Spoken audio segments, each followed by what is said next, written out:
All right, I'm John Boyd. It is my great pleasure to introduce Professor Kahneman today. And I just want to give you a brief background on his outstanding career. He started in 1954, received his bachelor's in experimental psychology and mathematics from the Hebrew University in Jerusalem. In 1961, he was awarded his PhD from University of California, Berkeley, right across the bay, in experimental psychology. In 1979, he and his co-author Amos Tversky published their seminal paper on prospect theory, which started to change the way that people reframed the argument around gains, losses, and decision-making under uncertainty. Several years later, in 2002, Professor Kahneman was awarded the Nobel Prize largely for the work on prospect theory. And Nobel Prizes, I think, are always impressive. His perhaps more so because there actually isn't a Nobel Prize in psychology. He had to win his Nobel Prize in economics. And as far as I know, I think there's only one other psychologist who has won a Nobel Prize, and that's Ivan Pavlov. And he may be a physiologist, we could argue about that. Years later, in 2007, psychologists tried to reclaim Professor Kahneman as one of our own when the American Psychological Association awarded him a Lifetime Distinguished Contribution Award. And today he is a senior scholar at the Woodrow Wilson School of Public and International Affairs at Princeton University. And he's here to talk about his new book, Thinking Fast and Slow. And now, Google's mission, which we all know, is to take the world's information and to make it more useful and universally accessible. And all information, all knowledge is important, but I think some, again, is more important than others, because the information that he'll present today, I think, it's very personal. It's about each of us. And if you listen carefully and really understand what he says, it's going to change the way that you think about yourself and the world around you. So please join me in welcoming Professor Kahneman to Google. Thank you.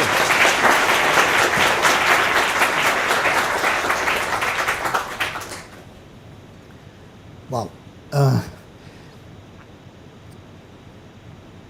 think intuition has been discussed a lot in recent years, and I'll be talking about intuition. There are two camps in this discussion, naturally. There is the pro and the con. And of course, many people here will have read Malcolm Gladwell's Blink, which, although it's not an unconditional defense of intuition, certainly gave people the impression that sometimes we magically know things without knowing why we know them. Within the discipline of psychology and judgment and decision making, there is a group, and it's headed by a very interesting figure called Gary Klein, who wrote a book that I recommend. It's Sources of Power is the one of his books that I would recommend the most warmly. And they are great believers in expert intuition. On the other side, there are skeptics about intuition in general, and including expert intuition. And I have long been counted as one of the skeptics because my early work with Amos Tversky was about intuitive errors and flaws and biases of intuitive thinking. Today, you find that discussion in many places, and for example, in medicine, among the popular writers, two writers, both of whom write for the New Yorker, Jerome Groopman and Atul Gawande, and they clearly differ. Atul Gawande is in favor of formal systems, very skeptical about human judgment and wanting to improve it all the time. And Jerome Groopman, being, in fact, although he doesn't quite admit it, he really likes good old-fashioned medical intuition. Of course, he would like the physicians well-educated, but he doesn't like formal system. And the issue in medicine is the issue of what is the role of evidence-based medicine, and how do you allocate functions between that and intuition.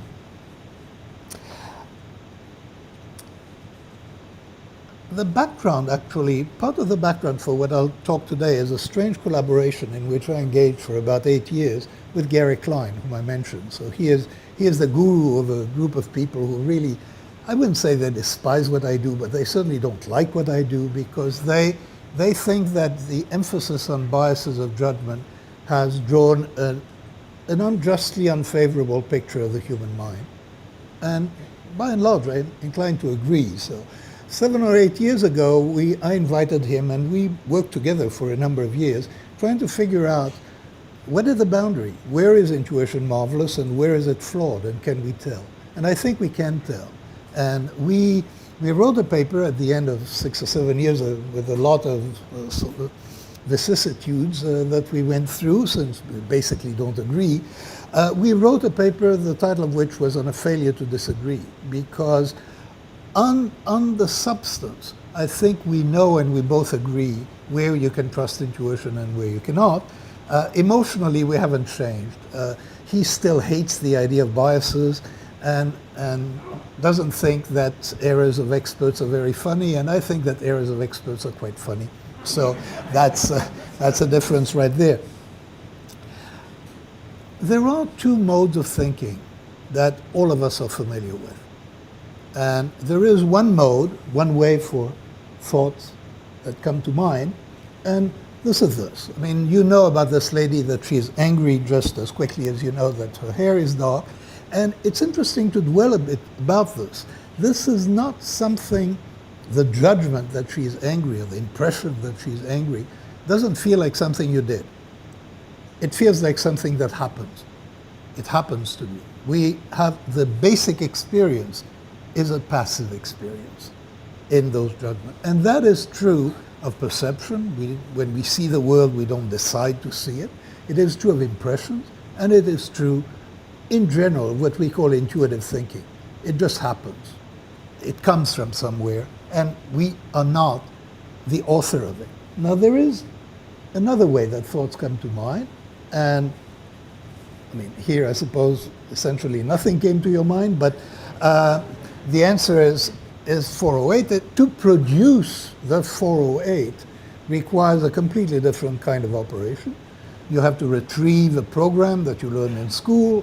The program consists of steps. You have to go through the steps. You've got to pay attention successively to partial products and so on, and keep things in mind and keep the whole program in mind. And this is hard work. This is something that you do. It is not something that happens to you. And there are many indications that this is hard work.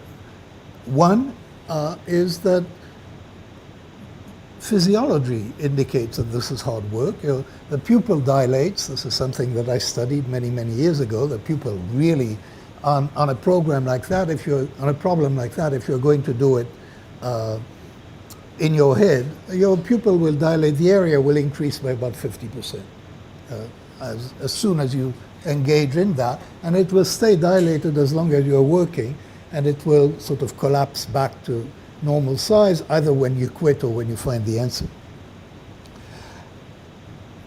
So this is another way thoughts come to mind, and this is definitely not the intuitive way. Here we feel a sense of agency, we feel something deliberate is happening, and a very important aspect of it, this is effortful, and what psychologists mean by effort is basically, if you want a quick introduction to what effort is, this is something you cannot do while making a left turn into traffic. You cannot do it, and you shouldn't try. And the reason is that there is limited capacity to exert effort. And if you're engage that capacity or those resources in one task, less is available for another task. Now, there is another function of System 2, and here I'm going to tell you a riddle. Most of you are familiar with it. A bat and a ball together cost $1.10. The bat costs $1 more than the ball. And, of course, how much does the ball cost?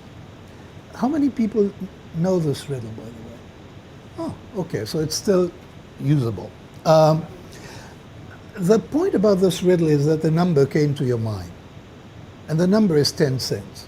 And everybody, just, I think, maybe here, maybe there are exceptions, very few exceptions. People confess that the number 10 cents immediately came to mind. Now, it's wrong. I mean, 10 cents and $1.10 is $1.20, so that's not the solution. The solution is 5 cents. But what is interesting here is that at Princeton, at MIT, at Harvard, and I don't know about Stanford or Caltech, but about 50% of students ask this question of undergraduates, say 10 cents. And we learned something very interesting when somebody says 10 cents. We learned that they didn't check. Because if they had checked, they wouldn't say 10 cents.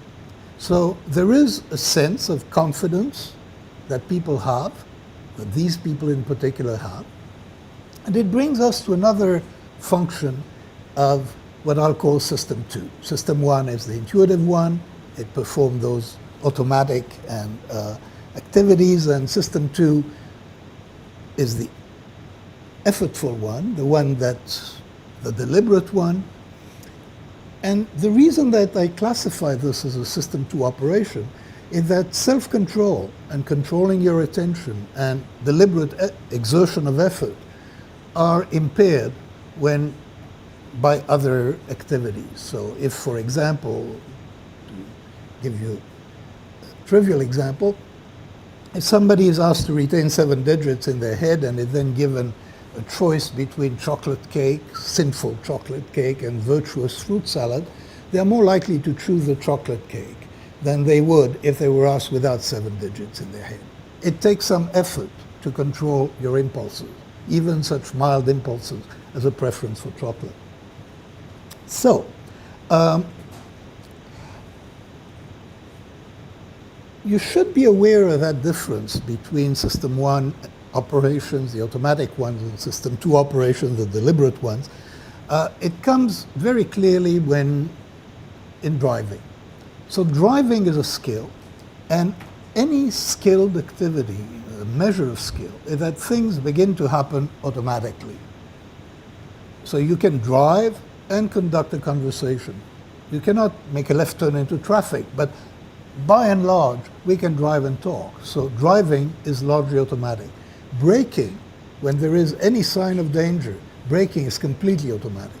That is, you can notice why you're braking, but you first respond, so that the response is immediate, it is fully automatic. Now, in some places, not here, where people drive in snow or ice, they learn about skids. And then occasionally, you'll find yourself as a driver in a skid, and then System 2 will be mobilized, because in a skid, you're not supposed to do anything that comes naturally to you. You shouldn't brake, and you shouldn't steer away from the skid. You should leave the brakes alone and steer into the skid. Completely non-intuitive. Now, when people have a lot of practice with skids, that too becomes automatic. So one thing that we can tell about System 1 and System 2, those two types of operations, is some of the basic innate operations, functions that we have, such as perceiving things, having emotional reactions to things. All this is System 1. We don't choose to do it, it just happens to us. But also, System 1 is where skill is. That is, when we get to be skilled at something, it becomes automatic and it demands fewer resources, and we get to be very good at it. Now, the issue of intuition, and here I'm not sure that, but I suspect that Malcolm Gladwell really did us a disservice by giving that sense that there is a magic to intuition. There really is no magic at all, and we should understand how it works.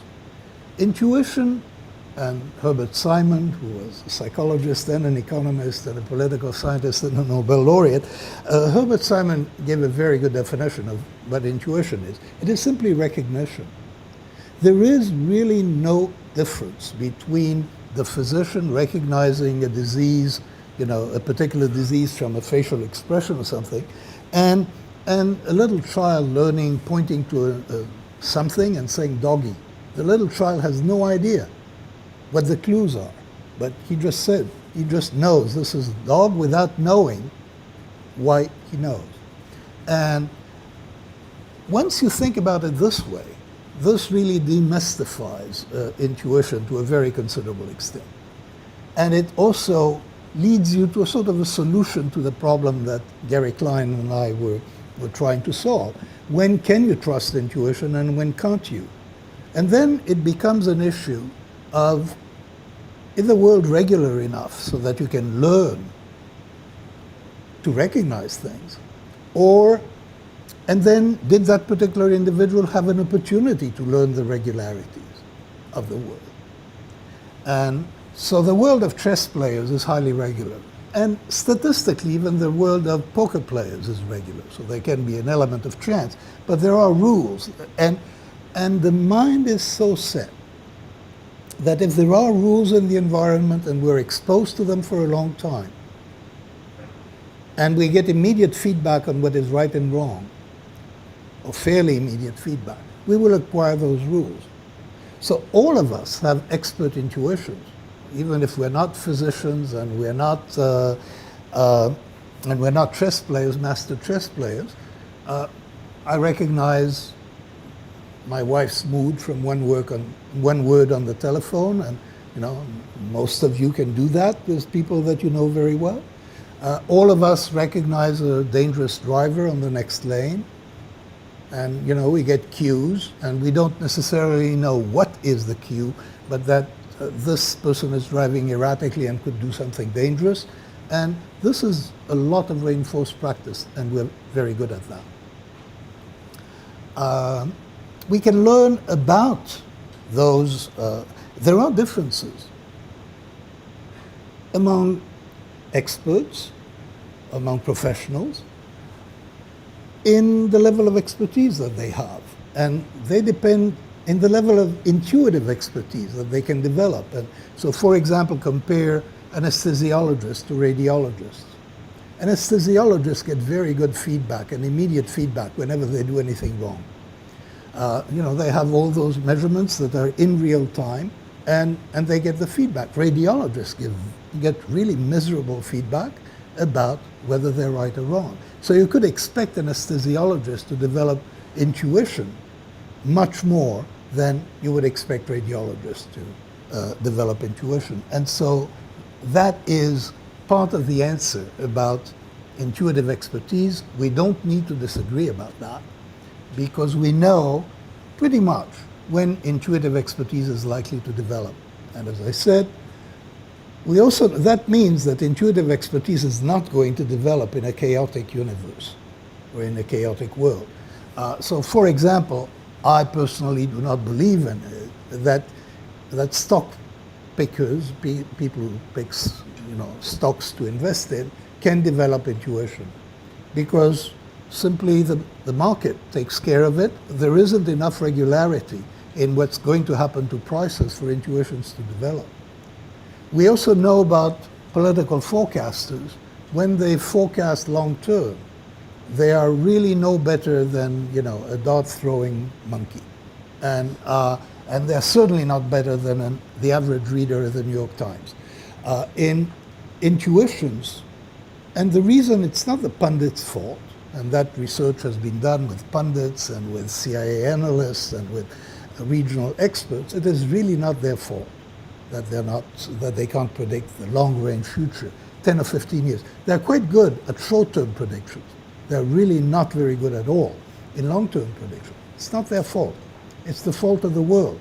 The world is probably not predictable. And if the world is not predictable, you're not going to predict it. When there are marginal situations where there is some predictability but poor, formulas do better than individuals. That is the domain where formulas beat individuals regularly, is a domain of fairly low predictability. Because when there are weak cues, people are not very good at picking them up and are not good at using them consistently. But formulas can be generated on the basis of experience, and they will do a better job than individual judgment. Okay, now I've introduced you to System 1 and System 2, and I've told you something about skill and about skill in System 1. Now I'd like to point out something, that we sometimes have intuitions, and that applies to political forecasters and to stock pickers and to all of us. We quite frequently have intuitions that are false.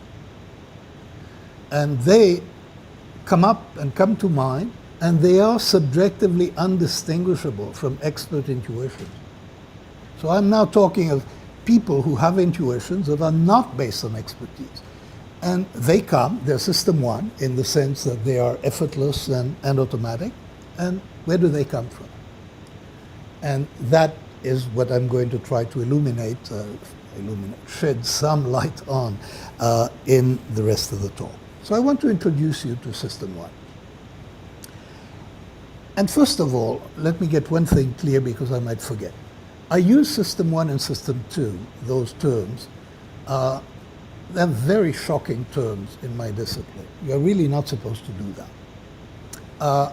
Because every psychologist gets taught fairly early, you're not supposed to explain what happens in the mind by invoking little agents inside the mind and explain what the mind does by what the little agents do. Those are homunculi, and that's a bad word in psychology. I'm going to use system one and system two absolutely as homunculi. So now, what do I have to say in my defense? First of all, well, I'm warning you, those are fictitious characters. They don't exist. I don't believe that there is such a thing as system one and system two. Don't look for them in the brain because they are not two systems in the brain of which one does one and the other does the other. So why am I using this terrible language? I'm using it because I think that is helpful. It fits the way our minds work. And to explain the background of that decision of why I use system one and system two, I refer you to a very good book that I really recommend because it's, in addition to its being informative, it's very, very entertaining. It's by Joshua Furr, and it's called Moonwalking with Einstein, and it came out earlier this year. And what the book is about, Joshua Furr he's a science writer, and he went to the memory championship of the United States. You might not know there is such a thing, but there is. So people memorize decks of cards and very, very long lists of things and perform feats that we think are completely extraordinary.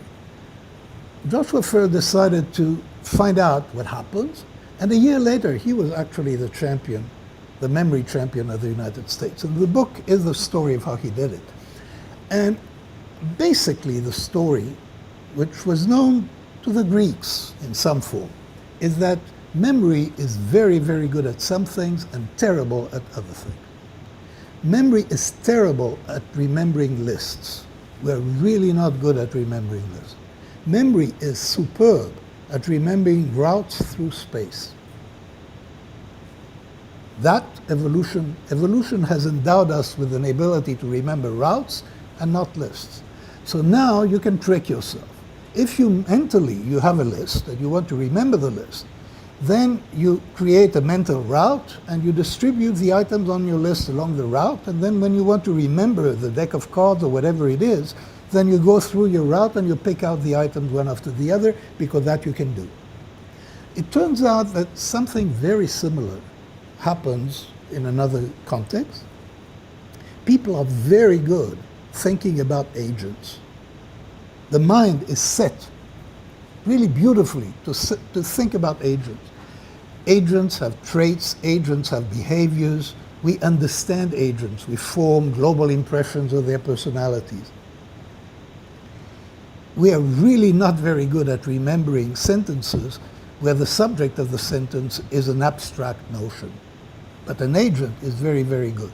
So just remember, whenever I say system one does X, what I mean is that X is a mental activity that can be performed automatically and without effort.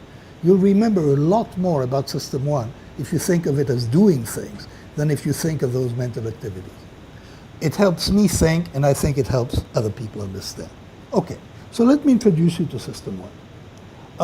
I'll begin with a study, just an extreme case of this.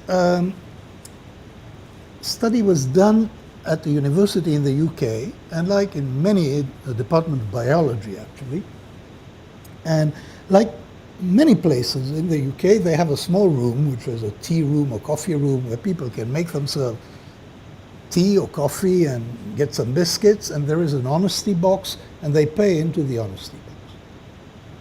And somebody had the bright idea of sticking a poster on right on top of the honesty box and of changing the poster once a week. And so this is week 1, and that's the poster. Okay?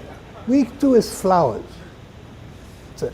Week 3 is eyes, and so on. Now, what is remarkable about this is something that happens to people. They have no idea it's happening to them. In fact, they have no idea about the posters. They're barely aware that there are posters there. They certainly don't know that the posters change systematically. They have no idea that the posters influence their behavior. System 1 can do those things. Those things, a lot is happening in our mind that we're not fully aware of, that we're not aware of at all, in fact. And there is a link between eyes and being watched and not wanting to do bad things or wanting to do good things. All of this is deep in our associative memory, and it gets activated. You see eyes, especially those large eyes on week 1, and it does something to you that you may not be aware it does. Now let me show you something else. Okay. I just want to enumerate very briefly what happened to you in the couple of seconds, the first couple of seconds when I put this on the screen. And first of all, you read them. You read the words. Now, you didn't intend to read the words. You didn't have to decide. I mean, you had to read them. You had no choice in the matter. Second, ideas and images and memories came to mind, probably none of them very pleasant. So that's the second thing that happened. Another thing that happened is physical. You recoil. This has actually been measured. I mean, when people are exposed to a threatening word, they move back. So the threat is to some extent, to some slight extent, taken to be real. The symbolic threat is taken to be real. You made a disgust face. You experienced disgust. And that is getting to be interesting because those things are reciprocally reinforcing. So if you make a disgust face, you're more likely to feel disgust. If you make a smiling face, you're more likely to think that things are funny. So, one of my favorite experiments along those lines is you take a pencil, you stick it in your mouth like that, and cartoons will appear funnier to you because when you stick a pencil into your mouth like that, you're making a smile. And just the sheer muscular change is enough to feed back into our emotions and our feelings. This is all fairly important because what it means is you can think of, well, let me add something and then I'll pull it together. I think of System 1 very largely in terms of what happens in associative memory. And to think of associative memory, you can think of a gigantic network of ideas, and the ideas are linked to each other in various ways, associatively. Some of them are causes of other things or categories or instances of. There are many different links, but you have that huge representation of ideas that we have in our mind. And at any one time, a stimulus occurs, it activates a subset of those nodes in that representation in memory, and then activation spreads through the associative network. Not a lot, but it spreads some. So for example, you're now, and we can know that it spreads because we become sensitized to other ideas that have been activated in this fashion. So for example, right now, if somebody whispered words in your ears, you would be much more likely to detect and recognize words like sickness and smell and stink and nausea and hangover, and a lot of associations have been activated. You're not aware of any of them. You're not aware of anything. Those are not conscious activations. But they are activations nonetheless, and because those ideas are partially activated, a weak stimulus is going to be sufficient to bring them over threshold. This, again, is a very important function of System 1 or associative memory. We are prepared, basically, by this spreading activation prepares things for what might come next. You will be able to recognize and respond to things more easily than before. Then something else happens. And this is, there are two words here, banana vomit. And you made a story. I mean, what happens, and there's really no need to do that, but in effect, this was sufficient to create a causal link so that somehow the bananas caused the vomit. You didn't make a conscious decision for that to happen, but we know that's the kind of thing that happens. As soon as a stimulus is presented, we look back for causes. The associative machinery looks back and latches on possible causes. Here, it's very simple to find a cause, and this has an effect. So temporarily, you don't like bananas because an association has been created, and that happens because of the causal surge. So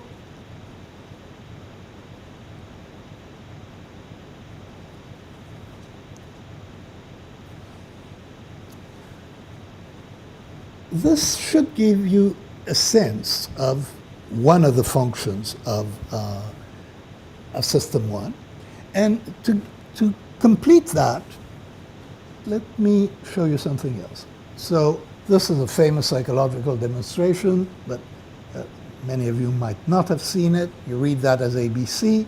You read this as 12, 13, 14, but the B and the 13 are physically identical. So this tells us something quite important about the way that associative machinery and System 1 work on new stimuli. Everything is made coherent. So in the context of letters, that ambiguous stimulus is going to be read as a letter. In the context of numbers, it is going to be read as a number. What is quite important, there are two aspects here. One is the coherence, and the other is that you're not aware of the ambiguity. The ambiguity is suppressed. That is, you just get one interpretation. In this case, it's a coherent interpretation, and that is the way that the system works. It generates associatively coherent representations or reactions to situations. Associative memory, or System 1, is also the repository of our world knowledge. So when an event occurs, our reaction to it is informed by a lot of things that we know. And I'll give you my favorite example of this.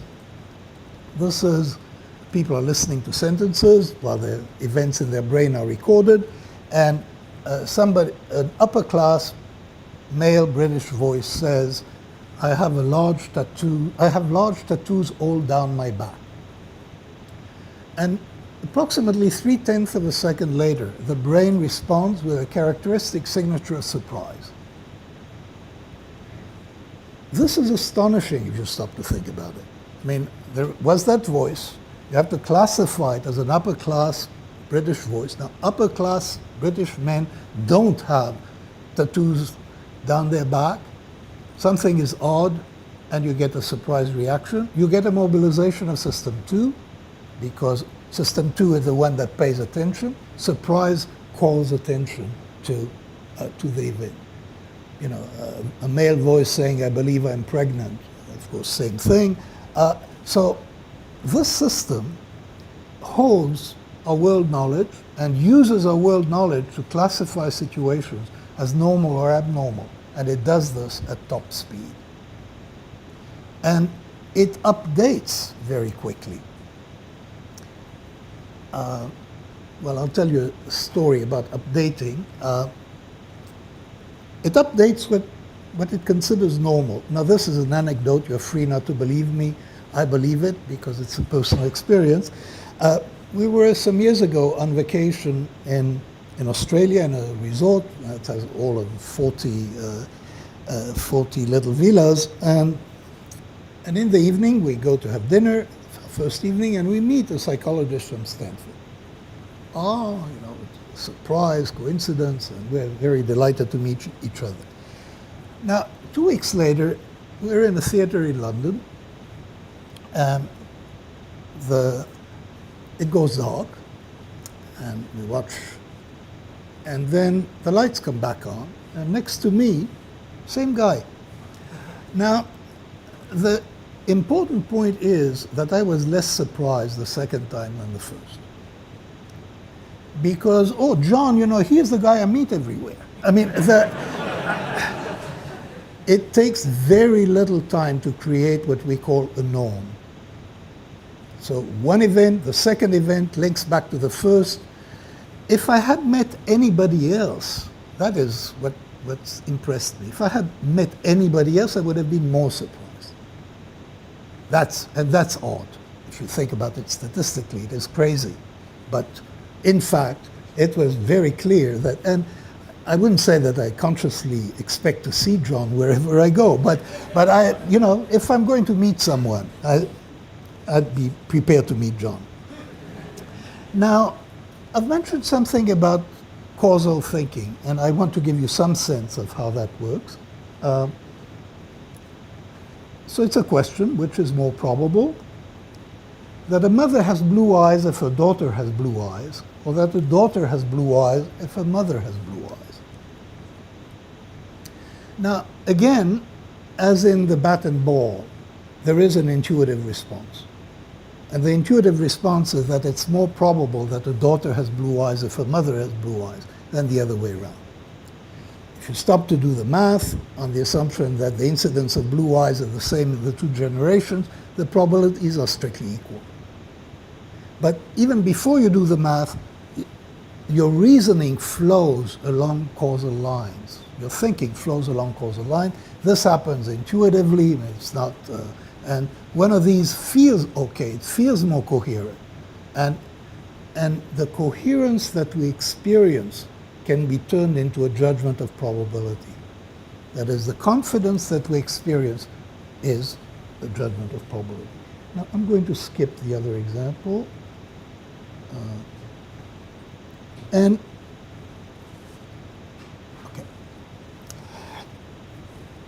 I said earlier that people have intuitions that are not necessarily true, and that people are confident in judgments that are not necessarily true.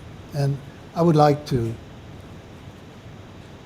sort of present a tentative theory about how that happens. And the general idea is very straightforward. When we're asked a question that we cannot answer, typically, System 1 is going to come up with the answer to a related question that is easier. And it's going to use that answer to the wrong question, to the question that hasn't been asked, in place of the question that was asked. We call that a mechanism of substitution. It's substituting an easier question for a hard one. It happens automatically. People are not aware that it happens. And it is the source of many intuitions that don't come from expertise, and they're much less likely to be correct than the intuition that do come from expertise, but they come with equal confidence, or just about. So there are several mechanisms that take part in this substitution thing, and I'd like to introduce them. One of them, which I call the mental shotgun, is that when you are trying to instruct it to perform an operation, you typically perform other operations as well that are related to it associatively, are related to the target operation, but they are different. And my favorite example is, I'll say words, and you are to judge as quickly as possible whether the words rhyme or not. And the first pair of words is vote note. It's easy. The second pair of questions is vote goat. And vote goat is substantially harder than vote no. Why? Because although nobody asked you to, you spelled. And vote goat, there's a mismatch in spelling, and although they rhyme, at least as I pronounce them, just as well as vote note, you have a conflict, and the conflict slows you down. So typically, we compute more than we intend to compute. And that allows for substitutions to take place. So let me give you an example of a substitution here. The question here would be, which of the three figures is larger on the screen? And the answer is they're equal. All three figures on the screen are of equal size. But it's a very powerful illusion. We see the figure on the right as larger than the figure on the left. And we see it because you cannot help it. Although you were told to think of it as a two-dimensional object, you compute the three-dimensional solution in which the object on the right is in fact larger than the object on the left, and that is what you see. There are many other examples of this general process. Another one I like is, I call that the dating heuristic. Students are asked in a survey, they're asked two questions. One is, how happy are you? And the other is, how many dates did you have last month? And if you ask the questions in that order, the correlation is essentially zero.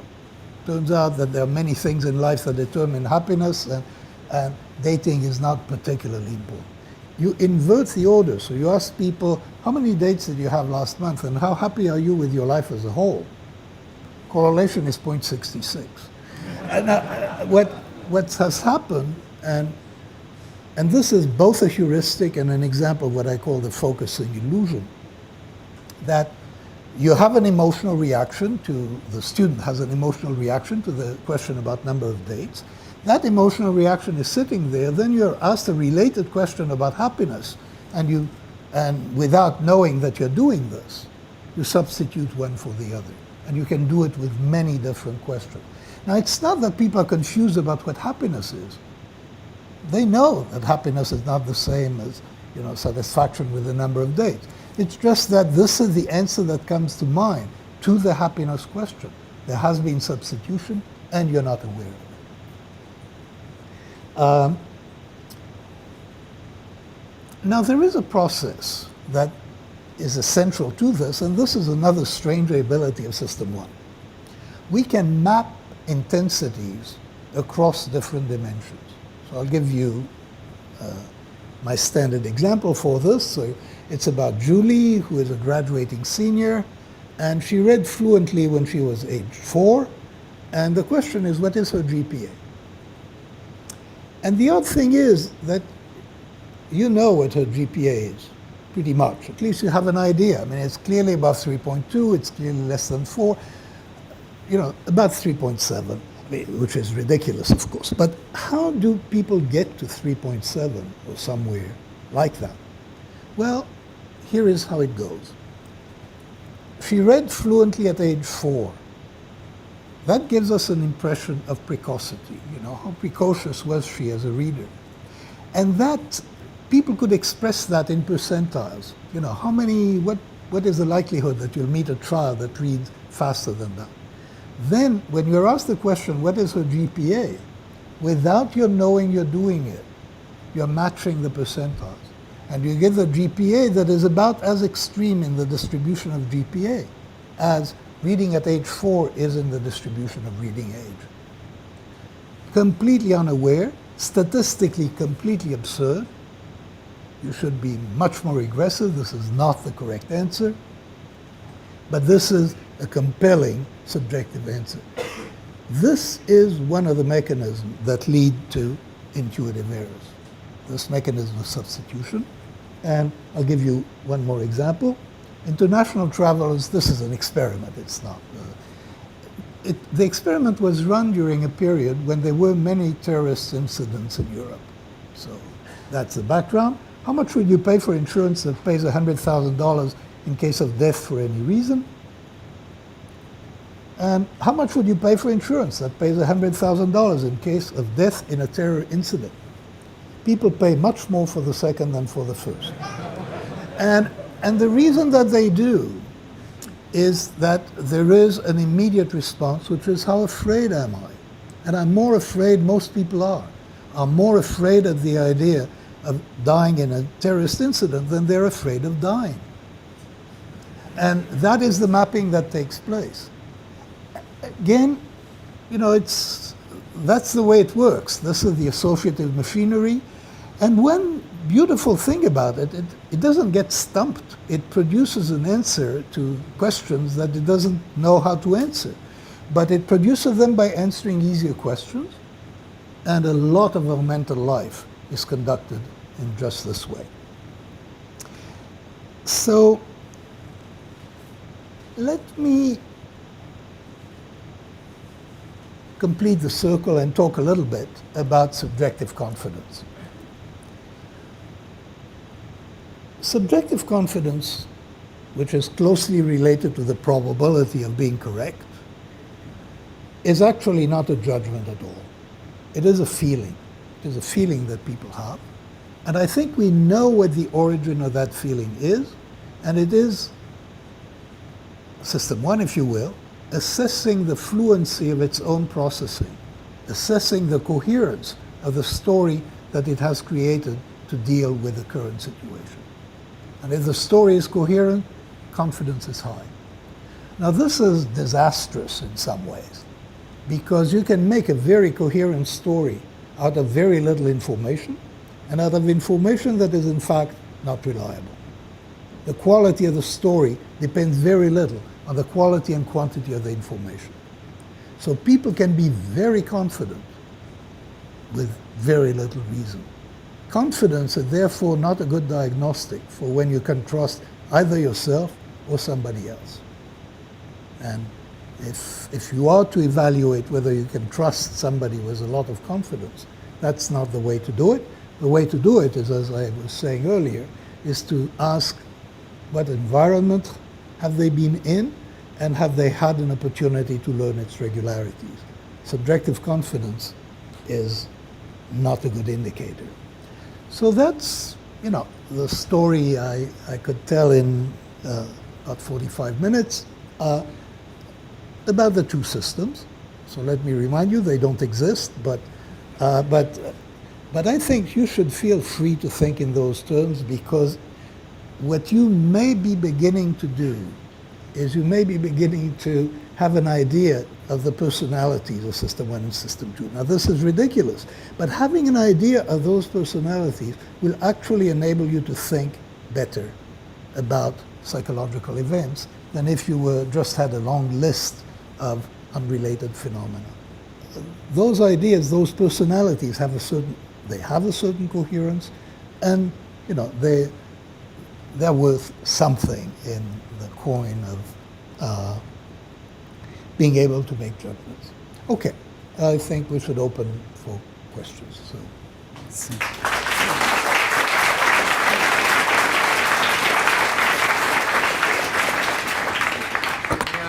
We have the mic up there, and I also have handheld mics if somebody has one for questions.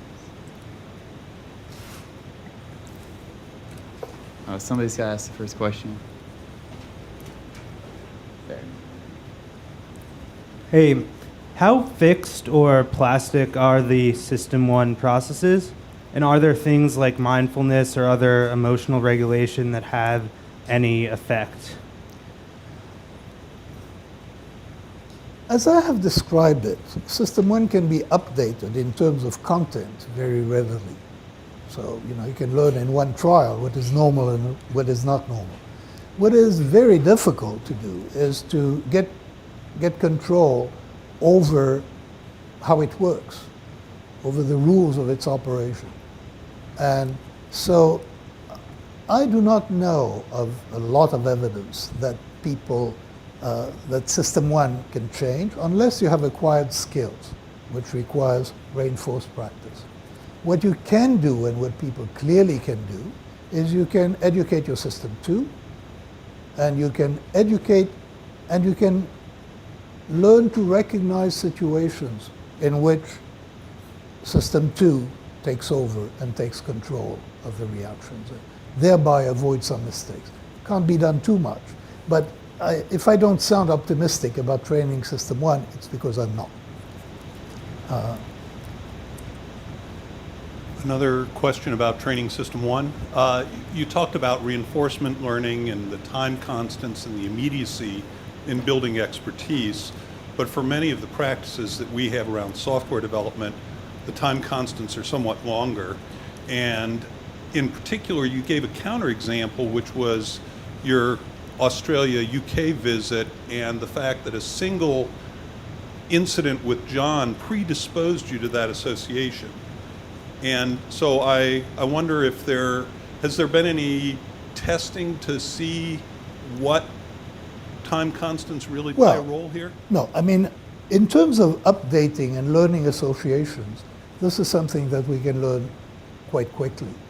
And you can be taught to be afraid of something without anything else happening. So in that sense, system one, associative memory, can be updated.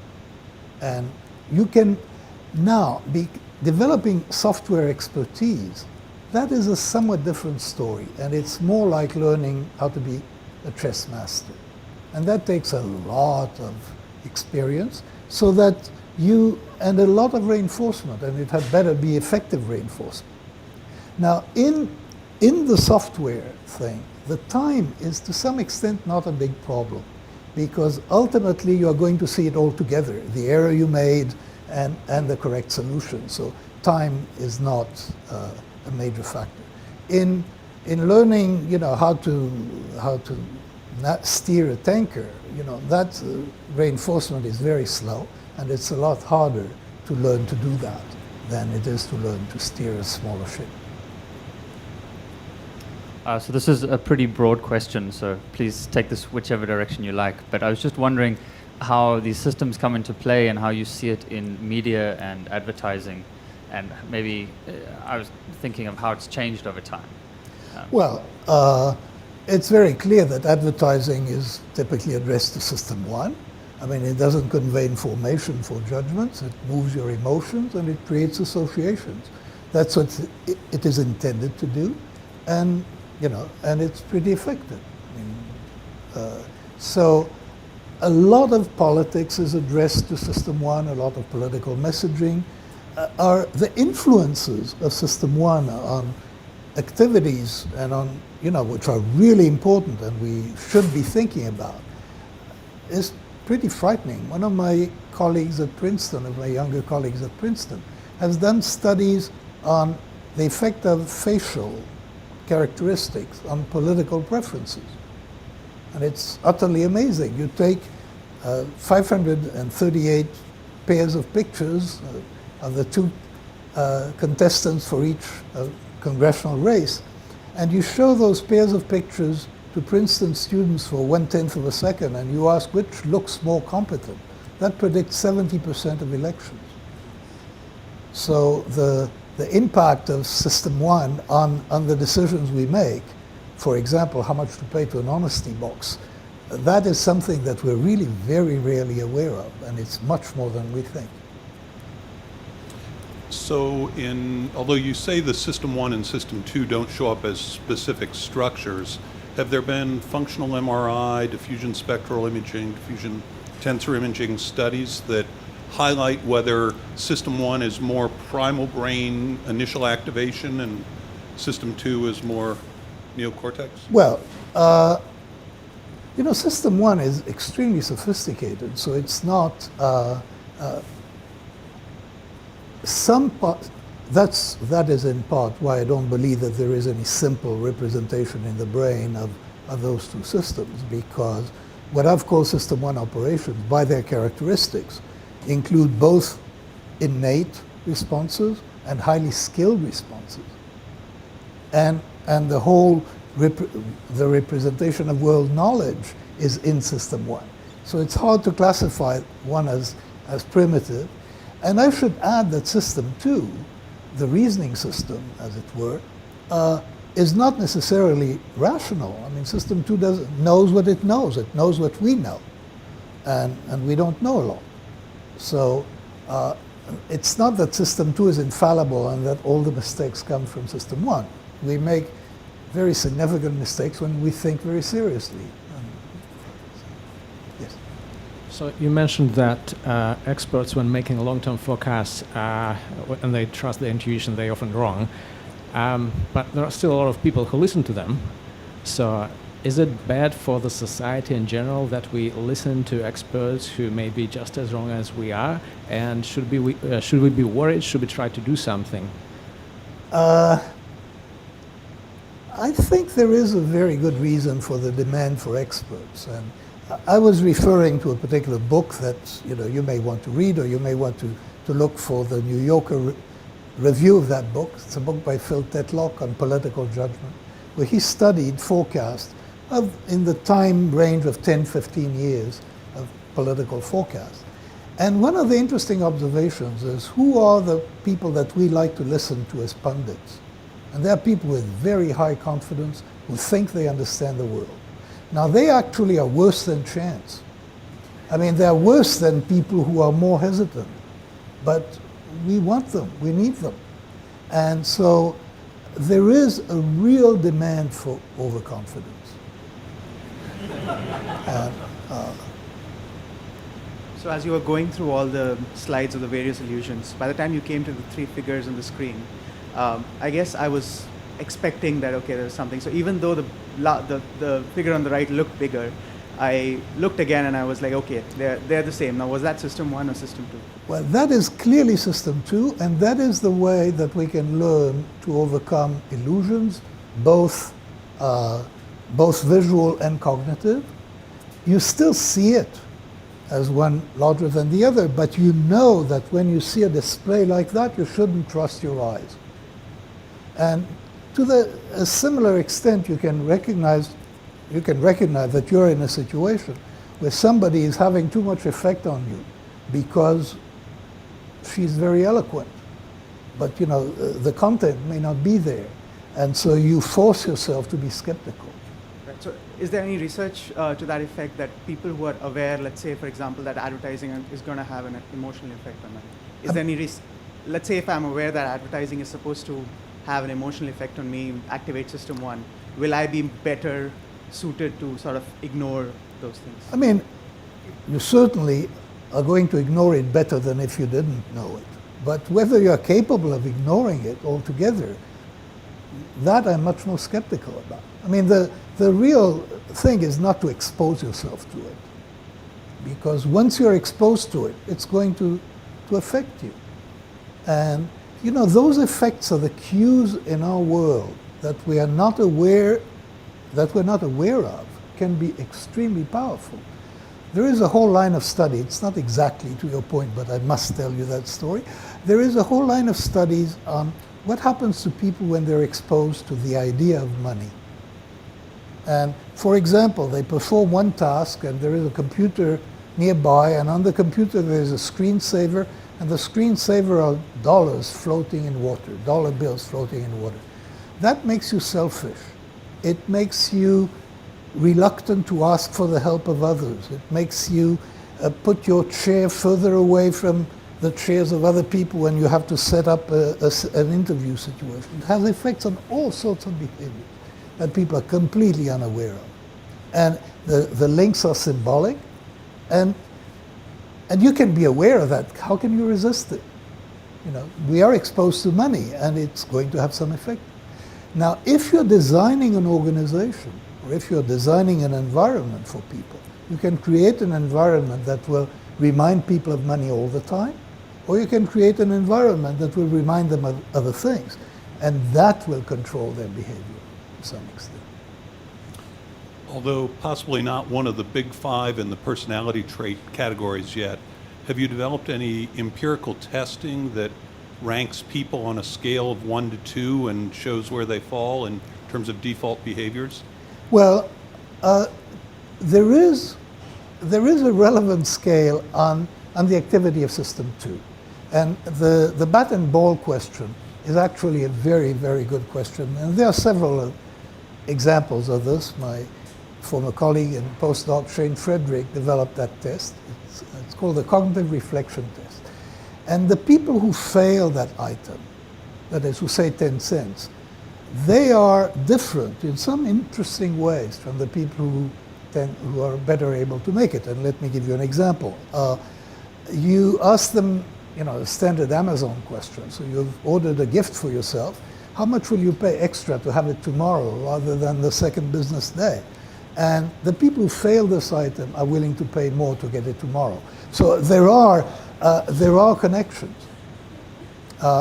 What there isn't, and I'm very surprised there isn't, I don't know, there should be tests of intelligence that are tests of System 1, that are tests of the richness and subtlety of the model of the world that we have. All the intelligence tests that we have are tests for System 2. They're reasoning tests. We don't have, and I wish somebody would develop it, and I hope somebody will, but that we don't have at the moment. Hi, so this is sort of a two-part question. So do you find that people who are more System 1 or System 2 prone for immediate judgments are more likely to be that way for long-term, like larger decisions? I don't know enough Yeah. about this. We do know that self-control and the general activation of System 2 is an important personality characteristic, and it's present in a rudimentary form at age 4 and has implications. The ability, the test is called the marshmallow test, and you ask a child, you can have one marshmallow now, or you can have 2 if you wait 15 minutes. That predicts what they will do 20 years later remarkably well. So, there are things that are quite stable. And then the other part is that have you encountered people who say they have to make a decision and they're aware that their System 1 mind is telling them decision A, their System 2 mind is telling them decision B? Do they, what do people go with? I don't know enough. Yeah.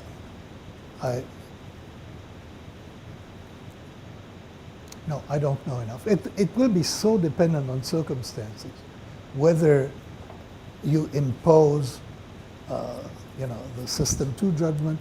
In many cases, really, System 2 just endorses what System 1 suggests. I mean, that's the model that I have. Sometimes you can overturn it. It's hard work.